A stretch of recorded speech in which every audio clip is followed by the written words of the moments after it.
É uma satisfação, é uma honra para a Batista Central de Belo Horizonte receber vocês aqui hoje para mais um DNA. E essa ideia de DNA, ela começou vindo da nossa transição. A nossa transição na Batista Central começou por volta de 2001. E Deus abençoou ricamente a nossa igreja nesse período. E vários pastores começaram a nos procurar para que a gente pudesse dar uma dica, a gente se reunisse, a gente pudesse dar uma orientada no aspecto da transição celular. E nós resolvemos, por volta de 2010, fazer um seminário, fazer um evento como esse que nós estamos fazendo hoje aqui. E a ideia inicial seria que a gente faria uma reunião, como o primeiro DNA foi, com cerca de 20 pastores. E pudéssemos ali confabular, trocar ideias, né? Fazer uma coisa em grupo, muito mais fácil. Mas acontece que esse DNA foi crescendo, o interesse foi crescendo e, entre aspas, né? Infelizmente hoje a gente tem que fazer para um grupo de cerca de 200 pessoas. Mas permanece esse conceito, permanece essa ideia de proximidade, de parceria, de comunhão, que nós queremos ter com todas as igrejas e com todos os pastores. Para vocês terem uma ideia, nós já fizemos 20 DNAs internos e cerca de 5 DNAs externos. Esses DNAs envolveram mais de 3 mil pastores e líderes, cerca de 700 igrejas, cerca de 250 cidades, 22 estados brasileiros já estiveram presentes. Não é? E para que tudo isso? Nós, durante o DNA, durante a nossa transição, nós fomos grandemente, graciosamente abençoados pelo Senhor. E no coração da Batista Central bate que da mesma forma que nós somos graciosamente trazidos pelo Senhor para essa visão celular, nós queremos repassar isso para vocês.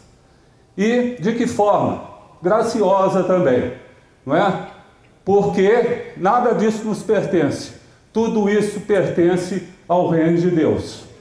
Para vocês entenderem bem, nós temos um slogan, não é? Bate no nosso coração o seguinte, dentro da visão de reino de Deus, que uma alma que nós ganhamos aqui na Batista Central tem o mesmo peso, tem o mesmo valor para Deus que uma alma que nós vamos ganhar nas igrejas de vocês, nas cidades de vocês.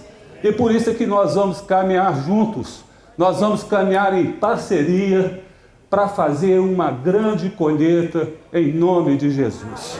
Amém? Recebam isso de coração, recebam isso de confiança, porque é isso que nós vamos fazer aqui no dia de hoje. Vamos firmar uma parceria para o reino de Deus. A nossa igreja nasceu de um sonho.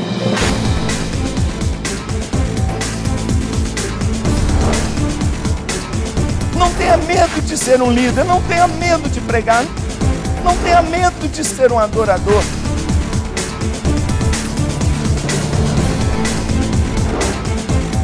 Você é livre.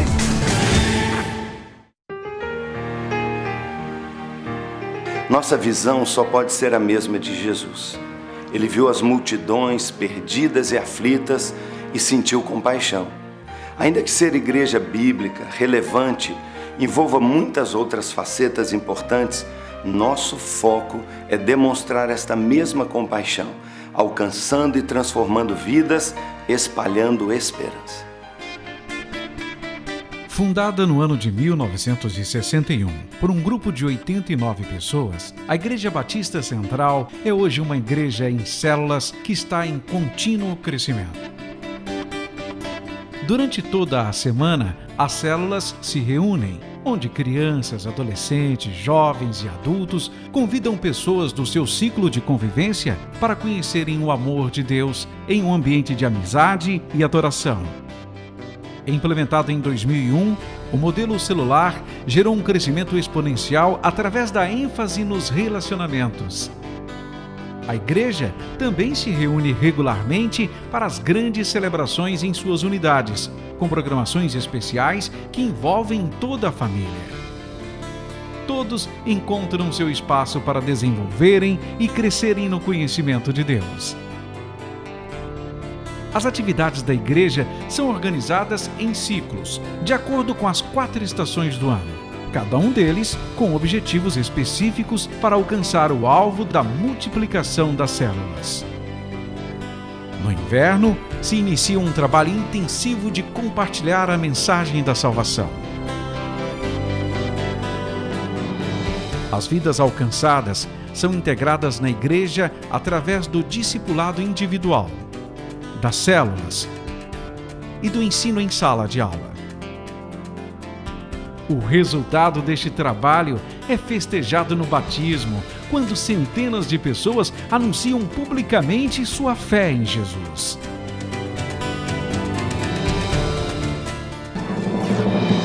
Com as células em pleno crescimento, a igreja promove atividades que estimulam o fortalecimento dos laços de amizade e o envolvimento das células com a comunidade.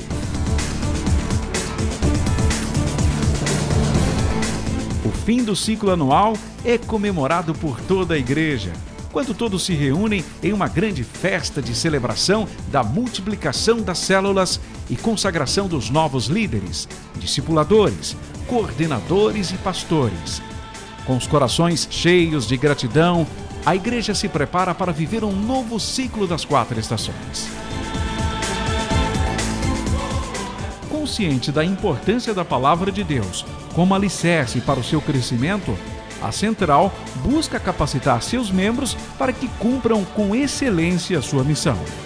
O CCM, Centro de Capacitação Ministerial, propõe um trilho de treinamento que atende desde aquele que está começando a caminhada cristã até o cristão maduro, que deseja se aperfeiçoar na liderança e no conhecimento bíblico. A igreja também possui diversas frentes ministeriais, onde as pessoas podem servir com seus dons e talentos, dando suporte à igreja e à sua ação na comunidade. Essa família me mostrou, me apresentou o verdadeiro amor de Deus. Cada dia que passa, eu vou aprendendo mais sobre Deus, sobre Jesus. E é aqui que eu me sinto em casa. Cada domingo é essa renovação da alegria de estar junto com os irmãos. Aqui eu encontrei a minha verdadeira família. Eu amo a Central, uma igreja de células. A Central desenvolve projetos de missões e assistência social. Central na Vila é um projeto que visa atender a comunidade carente localizada na Vila Estrela e Conglomerado, oferecendo educação e formação artística e profissionalizante. O programa Criança Feliz trabalha com casas-lares para atender crianças em risco, oferecendo apoio físico, social, espiritual, intelectual e pedagógico. Desde 1993, desenvolve uma ação de reintegração das crianças às suas famílias e à sociedade. O DNA Central é uma iniciativa que promove a revitalização de igrejas no Brasil e no exterior, criando uma rede de relacionamento e parcerias entre centenas de pastores e líderes, desafiando-os a cooperarem na expansão do reino de Deus. A Central desenvolve outras ações missionárias, despertando e capacitando líderes, apoiando projetos sociais e trabalhos com povos não alcançados, contribuindo para que o mundo inteiro conheça o amor de Deus. Somos uma igreja em células e entendemos que cada crente é um ministro de Deus. Queremos ver todos os nossos membros e cada novo que chegar apaixonadamente comprometidos com a grande comissão, fazer discípulos e cuidar muito bem deles. Estamos na direção certa e queremos que você caminhe conosco neste grande desafio.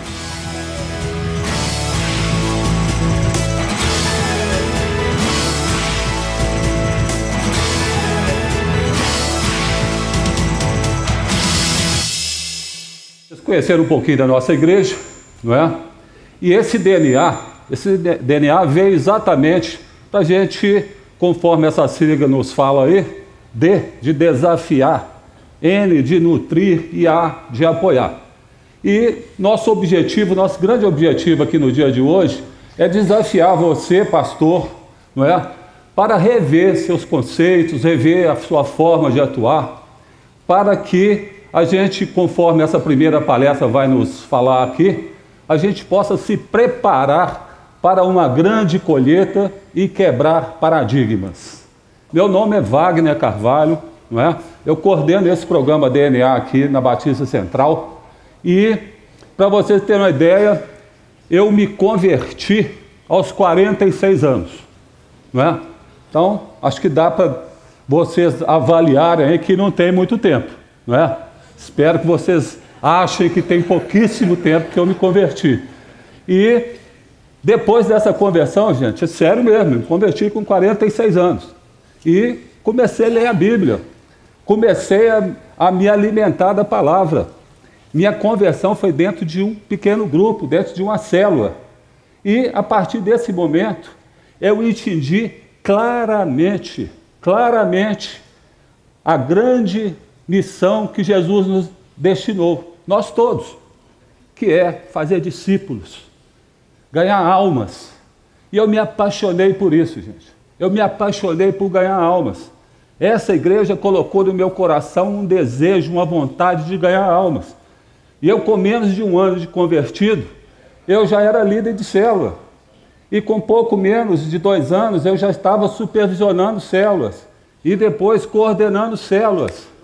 E fui crescendo dentro da hierarquia da igreja, porque eu fui fazendo discípulos, fui ganhando almas. E isso, gente, é o que mais bate forte no meu coração. Isso é o que mais bate forte. É a gente ver pessoas ganhas para Jesus, pessoas sendo transformadas pelo amor de Jesus, pela palavra de Jesus. Isso é o que mais bate no meu coração.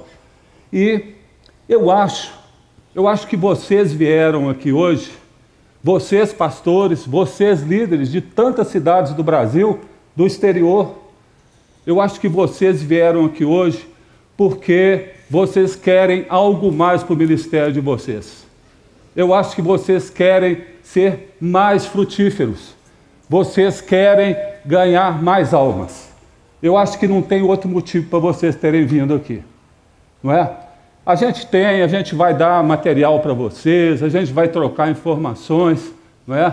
Mas o que a gente quer deixar mesmo é lá no coração de vocês aquela vontade, despertar talvez um sonho adormecido de ganhar mais almas para Jesus. Nós precisamos ganhar mais almas para Jesus. É isso que Jesus espera de nós. É isso que Jesus quer de nós. É isso que Jesus está esperando que nós tomemos uma atitude para que a gente possa ganhar almas. Queremos ganhar almas, gente. Queremos ganhar almas. E nós vamos passar agora um filme. Esse filme se chama A Colheita. Esse filme vai servir de base para a sequência dessa palestra. Então eu peço que você abra seus olhos espirituais, seus ouvidos, abra seu coração para você ser ministrado com a beleza, com o conteúdo, com a grandiosidade desse filme. É uma história verdadeira, real, e que com certeza vai nos impactar e vai nos propiciar desenvolver toda essa visão de colheita, essa visão de ganhar almas para Jesus.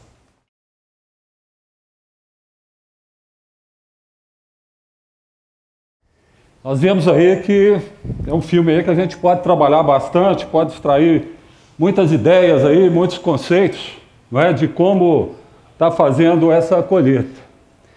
Eu queria avaliar essa colheita com vocês sobre a visão de Deus. O que é que Deus diz para nós nas Sagradas Escrituras? O que é que Deus manda dizer, coloca no nosso coração sobre a necessidade dessa colheita? E João 4,35 diz para nós, olha, abram os olhos, vejam os campos, eles estão maduros para a colheita. Isso aí nos mostra, como esse filme falou, da urgência da colheita. Nós temos urgência em fazer essa colheita. Tudo que nós vemos no mundo, tudo que nós vemos acontecendo, nos leva a crer que Jesus vai voltar rapidamente. E para Jesus voltar rapidamente, ele precisa de uma grande colheita.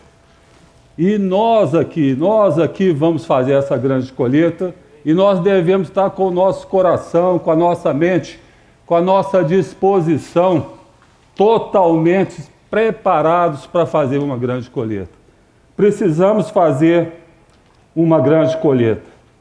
João 15:8 diz para nós, olha, meu Pai é glorificado pelo fato de vocês darem muito fruto, e assim serão meus discípulos. Olha o conteúdo que Jesus deixa para nós aí. Jesus fala que para nós glorificarmos o Pai, para nós sermos reconhecidos como verdadeiros discípulos de Jesus, nós precisamos dar fruto? Não. Jesus fala que nós precisamos dar muito fruto. Para ser um verdadeiro discípulo de Jesus, nós precisamos dar muito fruto. Muito fruto. E vejam só vocês, o que move, o que faz com que nós possamos acordar todos os dias com aquela disposição de servir ao Senhor. Jesus, vendo as multidões, teve grande compaixão delas, porque andavam cansadas e desgarradas, como ovelhas que não têm pastor. As multidões, hoje o mundo está perdido. As pessoas estão sem saber para onde ir, sem saber o que fazer. As pessoas precisam, as pessoas necessitam conhecer Jesus. E o que nos move para que as pessoas possam conhecer Jesus é a compaixão. O que nos move, o que nos faz trabalhar, o que nos faz abdicar de toda a nossa vida secular, o que nos motiva, tudo o que nós fazemos dentro dos nossos ministérios é compaixão. Nós temos que ter isso no nosso coração. Precisamos de compaixão. Mateus 9 fala para nós que a seara é realmente grande, mas poucos os ceifeiros, os trabalhadores. E nos dá a chave para conseguirmos ceifeiros, que são os elementos, que são os instrumentos que nós vamos usar para realizar a grande colheita. Ceifeiros, trabalhadores. O que a simplicidade da palavra de Deus nos mostra, nos apresenta para que trabalhadores possam ser conseguidos, possam chegar até nossas igrejas. A palavra de Deus diz: rogai, pois, ao Senhor da seara que mande trabalhadores para a sua seara. Olha a simplicidade. Deus nos fala para ter compaixão.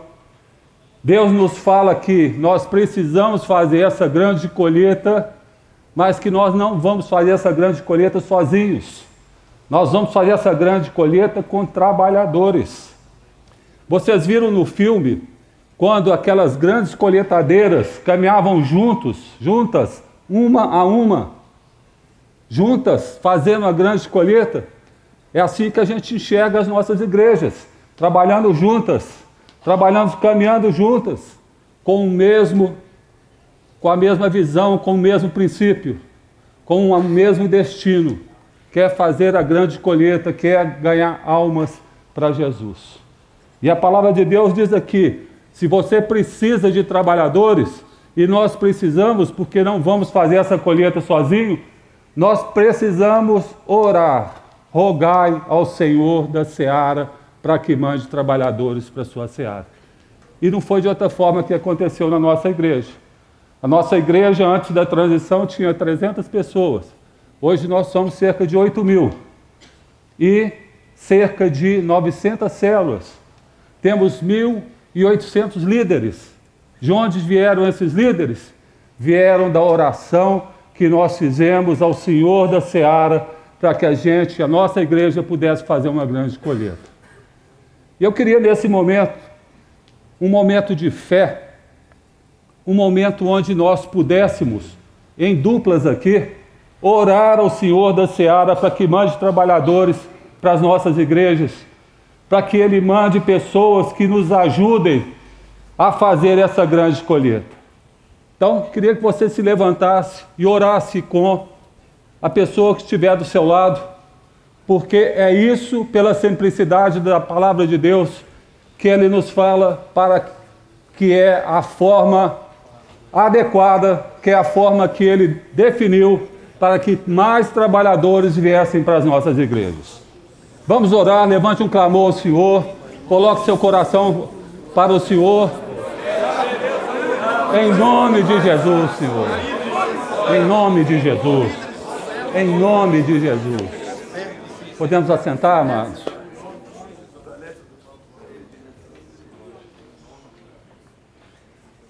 Amados, uma pergunta para o coração de vocês. As nossas igrejas têm conseguido fazer uma grande colheita? As nossas igrejas têm conseguido fazer uma grande colheita? Vocês estão satisfeitos com a colheita que está sendo feita na sua igreja? Alguém aqui está muito satisfeito com a colheita que vem fazendo? Muito satisfeito? Amados, nós temos que mudar. Nós temos que mudar. Tem algumas coisas que dificultam as nossas atitudes, as nossas ações nas nossas igrejas. Nós temos que mudar. Nós temos que estar preparados para mudanças. E se vocês sabem o que dificulta, o que impossibilita uma grande colheita na igreja de vocês? Vocês sabem o que é? É uma palavra que se chama paradigmas. Tem uma palavra chamada paradigmas. Essa palavra é a responsável pela ineficiência da colheita nas nossas igrejas. E o que é paradigma, gente? Paradigmas são conceitos, são regras, são leis que a gente coloca limites e vive diante deles. Nós todos aqui temos o hábito de fazer as coisas muito parecidas. Todas as vezes respondemos aos inputs com os mesmos outputs. E isso impossibilita muitas vezes a gente fazer uma grande colheita na igreja. Vocês querem um exemplo de paradigma? Eu vou dar um paradigma para vocês no mundo, na vida real, aí, no mundo secular. Quantos aqui hoje usam para se comunicar um telefone celular, usam e-mail? Quantos aqui? Não é? Se a gente pegar aqui basicamente o salão inteiro, o paradigma, a regra de hoje, é a gente não ficar 5 minutos sem dar uma olhadinha no telefone para ver se alguém ligou, alguém mandou uma mensagem. Então é quase que todo mundo online aí. Mas vejam bem vocês, alguém aqui se comunica por carta? Escreve cartas? Alguém levanta a mão para mim quem escreve carta. Ó, nós temos alguns aqui, a maioria bem parecida comigo aqui, né? Com os cabelinhos mais brancos aqui. E eu estou de mão levantada também. Você sabe por quê? Eu tenho um tio que fez agora em junho passado 100 anos de idade. 100 anos, está em perfeita saúde, cabeça boa, e o paradigma dele é escrever por carta. E ele me escreve uma carta todo mês. E eu tenho que responder a carta dele. Então, eu escrevo carta até hoje, gente. Não é? Vou lá, escrevo, vou no correio, posto a carta. Não é? Essa é a comunicação dele. Ele nasceu em 1912. Não é? Então, ele não virou para o século XXI. Ele usa aquela máquina de datilografar para escrever as cartas. Não é? E depois corrige com a caneta por cima, assim, alguma coisa errada. E eu sou obrigado a responder. Não é? Mas vamos ver, nós vamos ver um filminho bem curto aqui, que vai falar para nós como nascem os paradigmas. Para a gente ver como é que essa história de regras nasce na vida da gente. Um grupo de cientistas colocou 5 macacos numa jaula. No centro puseram uma escada e sobre ela um cacho de bananas. Quando o macaco subia a escada para apanhar as bananas, os cientistas lançavam um jato de água fria nos que estavam no chão.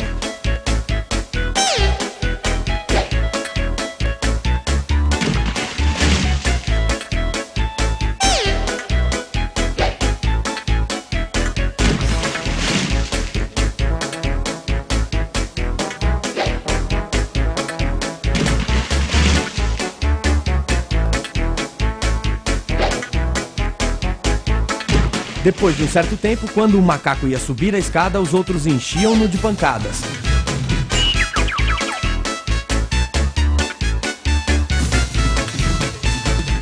Passado mais algum tempo, nenhum macaco subia mais a escada, apesar da tentação das bananas. Então, os cientistas substituíram um dos macacos. A primeira coisa que ele fez foi subir a escada, sendo rapidamente retirado e surrado pelos outros. Depois de algumas surras, o novo integrante do grupo não mais subia a escada. Um segundo foi substituído e o mesmo ocorreu, tendo o primeiro substituto participado com entusiasmo da surra ao novato. Um terceiro foi trocado. Um quarto e, finalmente, o último dos veteranos foi substituído. Os cientistas ficaram então com um grupo de 5 macacos, que mesmo nunca tendo tomado um banho frio, continuavam batendo naquele que tentasse chegar às bananas. Se fosse possível perguntar a algum deles por que batiam em quem tentasse subir a escada, com certeza a resposta seria: não sei, as coisas sempre foram assim por aqui. Você não deve perder a oportunidade de passar essa história para seus companheiros da empresa, para que, vez por outra, questionem-se por que estão batendo. Por que eu faço o que eu faço hoje, gente? Ah, porque as coisas sempre foram assim, não é? Aí, pastor, por que você trabalha desse jeito? Ah, porque o pastor anterior trabalha desse jeito, eu fui formado com ele, era discípulo dele, e eu faço igual a ele. Gente, paradigmas impedem de fazer uma grande colheita. Vocês querem ver no âmbito da igreja? Vocês conhecem um pastor aí, algum de vocês é tipo daquele pastor que faz tudo? Trabalha todo dia até 10, 11 horas da noite, gabinete lotado para atender, morrendo todo dia. Vocês conhecem esse pastor? Pois é, gente, esse pastor ainda está presente aí em muitas das nossas igrejas, esse pastor que não delega, não é? E hoje, cada crente é um ministro, gente. Vamos usar a força de trabalho, vamos pedir trabalhadores, para que trabalhadores nos ajudem dentro das nossas atividades. E outra, escola bíblica dominical. Quem aqui tem uma escola bíblica dominical? Não é? Muitos de vocês têm uma escola bíblica dominical. Vocês sabem que essa escola bíblica dominical, ela existia na nossa igreja antes da transição para o modelo celular. A gente tinha uma média de 200, 100, 150 pessoas aí frequentando a escola bíblica dominical. Aí o nosso pastor parou, pensou, falou: por que dominical? Por que tem que ser no domingo? Por quê? Porque o outro pastor fazia assim? E aí inovou, quebrou aquele paradigma, criou um novo paradigma. Vocês sabem que dias que nós temos escola bíblica aqui? Nós temos no domingo de manhã, nós temos no domingo à tarde, nós temos na terça à noite, nós temos na quarta à noite, nós temos na quinta à tarde. Sabe o que aconteceu? Nós temos 2.000 pessoas fazendo curso de liderança aqui na nossa igreja hoje. Por quê? Porque nós abrimos um cartel de possibilidades para ela vir aqui na hora melhor para ela, na hora mais disponível. E isso é fácil, gente? Isso não é fácil, não. Quando instalaram a escola no domingo à tarde, eu fui escalado para vir dar aula às 4 horas da tarde. E aquilo mexeu com meus paradigmas todos. Por quê? Domingo, fui no culto de manhã, depois macarronada com frango, não é? Na casa da sogra, depois aquela dormidinha que eu estava acostumado a dar, não é? 4 horas da tarde, gente, ó, plim, plim, futebol, né? Ia assistir um futebol legal, e até lá pelas 6, aí eu ia pro culto da noite. Aí eu, com toda a minha fé, falei assim: 4 horas da tarde, não vai ninguém lá. Por quê? Porque eu estava no meu paradigma. E o meu paradigma que era de comer bem no domingo, dar uma dormidinha e ver o futebol. Mas, por obediência, e eu tenho que privilegiar a palavra de Deus, fui lá dar minha aula às 4 horas da tarde. Você sabe o que aconteceu? Eu fiquei envergonhado, gente, porque tinha 80 pessoas lá me esperando para dar aula. 80 pessoas que a característica delas eram pessoas mais jovens, eram pessoas que não estavam preocupadas com futebol, eram pessoas que não foram ao culto de manhã, não é? Então essas pessoas estavam lá para assistir aula. E eu falei, oh meu Deus, me perdoa. E eu quebrei o paradigma, porque domingo de tarde é dia de dar aula na escola bíblica, sim. Não é? Então, vamos quebrando nosso paradigma. Existem igrejas aí que tem departamento de evangelismo. Imagina só departamento de evangelismo. Fala assim, ó, aquele grupinho ali vai fazer evangelismo. Aquele grupinho ali é responsável por isso. Porque tem um outro grupinho que é responsável pelo louvor, tem outro grupinho que faz ornamentação aqui, tem outro grupinho que cuida da recepção na igreja, tem outro grupinho que visita o hospital. Então tem um grupinho que faz evangelismo. Amados, paradigma antigo. Hoje, evangelismo é missão de todos. Se a gente coloca isso no coração da igreja, a igreja explode, a igreja cresce. Você tira esse peso de meia dúzia de pessoas, passa a ser de todos. Nós temos uma estatística que vai nos mostrar aqui quantos membros nós temos para alcançar pessoas por ano. Uma igreja por programa, 42 pessoas ganham uma por ano. É só se vocês olharem para as igrejas de vocês, verem como vocês estão crescendo. Igreja de programa, 42 ganha uma pessoa por ano. Igreja em célula, cada 4 ganha 1. Igreja em célula vai crescendo ao mínimo 25% ao ano. Cada 4 vai ganhar uma pessoa ao ano. O que é que nós temos que mexer, gente? Nós temos a essência das coisas. O que é a essência? É a palavra de Deus, é a autoridade de Deus. Essas coisas a gente não mexe, a gente não muda. Mas a forma de fazer, nós podemos e precisamos mudar. Como anunciar a palavra, como estruturar, como cumprir. Nós podemos e devemos mudar. Os métodos mudam, mas os princípios são eternos. Nós temos aí também uma estatística de igrejas no modelo tradicional. E 1/3 dessas igrejas tem até 150 membros. 28% das igrejas chegam aos 350 membros. E apenas 5% das igrejas passam dos 350 membros. Então, no Brasil, nós temos uma característica de ter igrejas pequenas.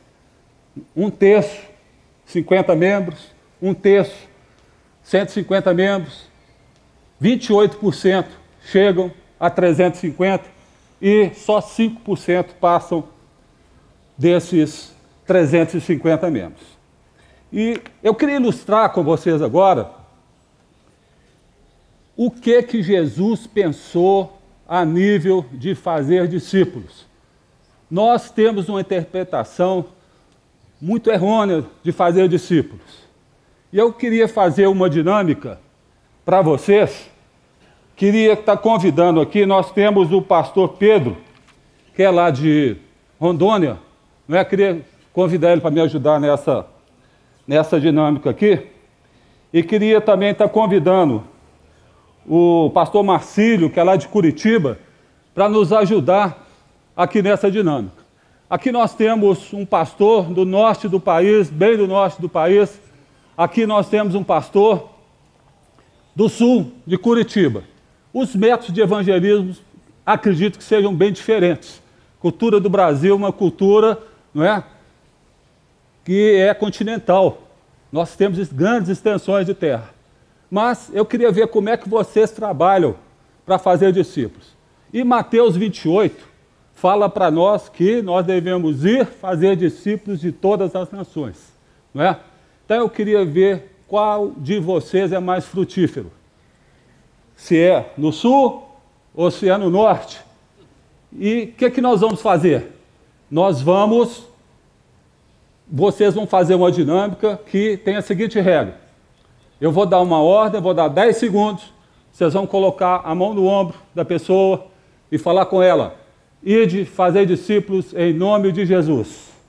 As pessoas que forem tocadas vão ficar sentadas e vão simplesmente levantar a mão para mim. Tá? O norte vai ficar daqui para a direita. E o sul vai ficar daqui para a esquerda. Está entendida a dinâmica? Nós temos 10 segundos. Vamos ver quantos discípulos vocês são capazes de fazer. Quem for feito discípulo, fica quietinho, levanta a mão para mim. Então, 10 segundos. Tá ok. Acabou. Vamos ver quantos foram feitos discípulos aqui. Conta para mim, pastor. 13, 14, 15, 16. 16. Pastor, quantos? Uau, tem que contar aqui. 34? O pastor acho que tomou um café da manhã mais reforçado hoje, está mais disposto aí. Né? Mas vejam só, essa é a visão nossa, humana, de fazer discípulos. E qual foi a visão de Jesus? A visão de Jesus foi que um discípulo fizesse outro discípulo, que fizesse outro discípulo. Não é isso? Então, vamos começar a dinâmica de novo. Quem for tocado, levanta e começa a fazer discípulos. Tá ok? Tá entendido? Vamos ver o que acontece quando um discípulo faz outro discípulo que faz outro discípulo. Então, mais 10 segundos. Vamos lá, correndo, 10 segundos. Vamos fazer discípulos. Vamos ver qual que é a visão de Deus para fazer discípulos.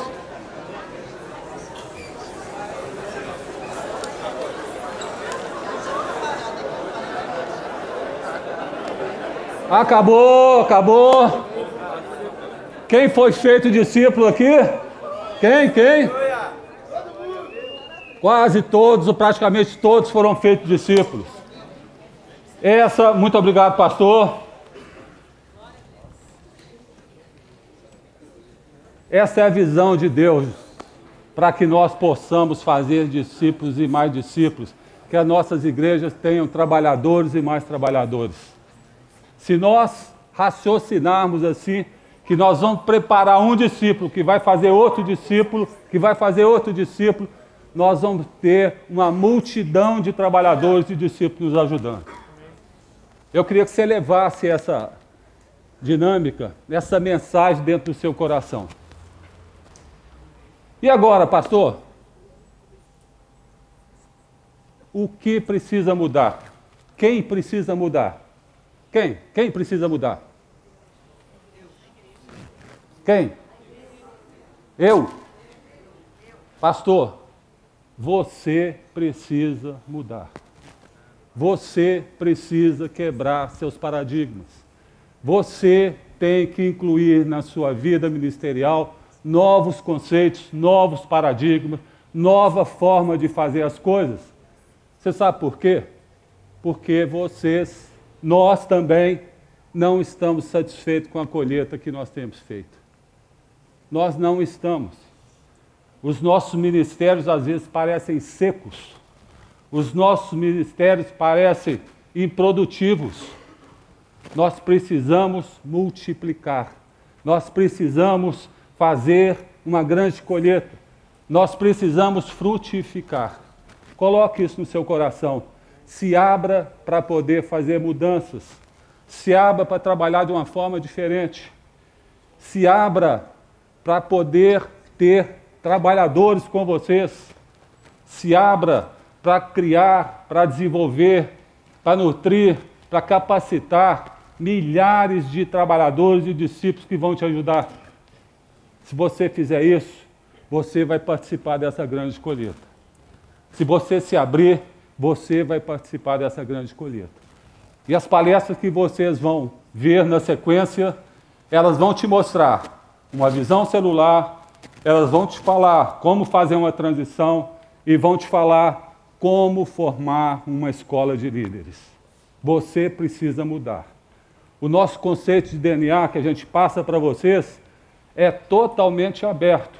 Nós não estamos dando para vocês uma camisa de força, um trilho. Nós estamos dando conceitos, nós estamos dando experiências que nós desenvolvemos ao longo de 12 anos. E eu te peço, pastor, em nome de Jesus, mude, faça uma grande colheita em nome de Jesus. Amém? Então, uma salva de palmas para o senhor que está aqui conosco. Deus os abençoe. Deus os abençoe. E desperte seu coração para a mudança. Amém?